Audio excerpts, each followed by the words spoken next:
Hello and welcome to the One Life Church devotional series where we cover the entire Bible in 20 months. Well, today's chapters are Job chapter 30 and John 18. Now remember yesterday in Job 29, Job was reflecting on his days when he was in his prime.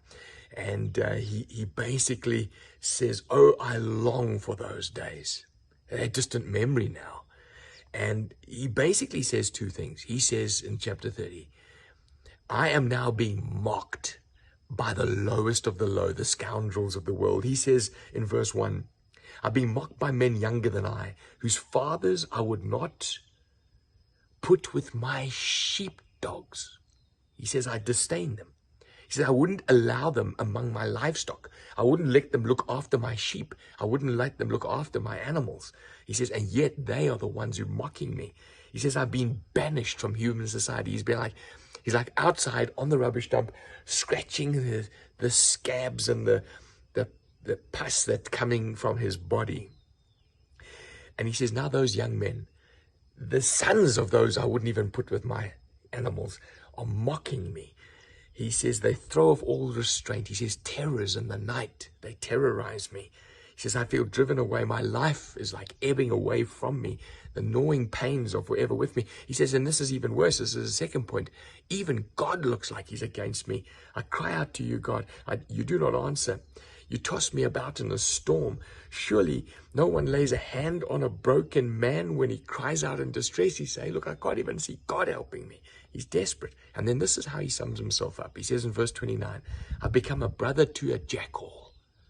Jackals are lone creatures. We hear them here out in this farm area crying at night. Jackals cry at night. He says, I'm a brother to a jackal. I'm all alone, disdained by people in the wilderness.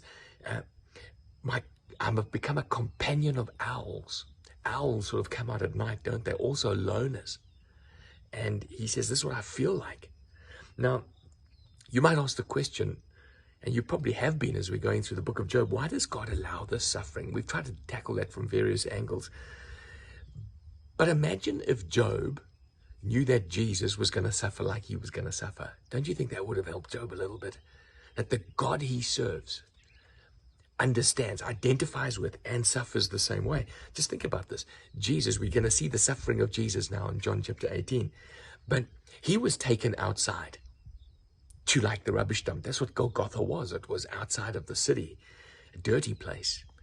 And, he was surrounded by and mocked by people who God himself would not put with his sheep. The Pharisees and the Sadducees and the rulers of the people who had accused Jesus, they're the same sort of caliber as those that were taking on Job. He was kicked while he was down on the ground. And he also had wounds open, like Job's wounds were open. He was deserted by his closest disciples, John and Peter, left him alone, deserted him. If Job could only see that, he would at least then know that God he's talking to is one that identifies with his suffering, understands his suffering. And so let's have a look at John 18, what that's all about. It's got these three distinct phases. They're in the garden. I'm here in a wannabe garden here. We're busy developing it.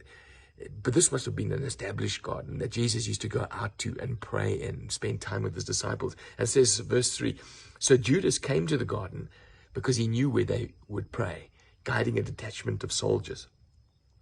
There was a guy called Malchus there. Peter takes out his sword, chops the guy's ear off, and Jesus says, put that away. Put your sword away. And then he says to Peter, are you going to stop me drinking the cup that my Father is taking me to?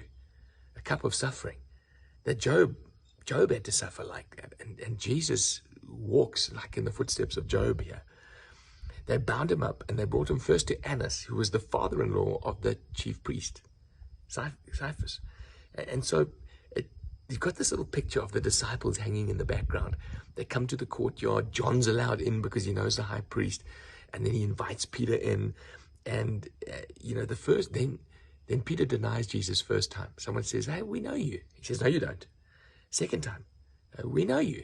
Third time, Peter. So even the strongest of Jesus' disciples abandons him. Job's friends, the strongest of his friends that sat around him, they really abandoned him. Anyway, so Jesus gets slapped here, then he gets moved off to Caiaphas, the high priest, and then he gets taken to Pilate, Pontius Pilate. When you look at these two chapters, the suffering of Job, the suffering of Jesus, the comfort we draw is the God we call. And we don't understand everything about suffering, but we know that this is what we understand, that the God we serve understands our suffering.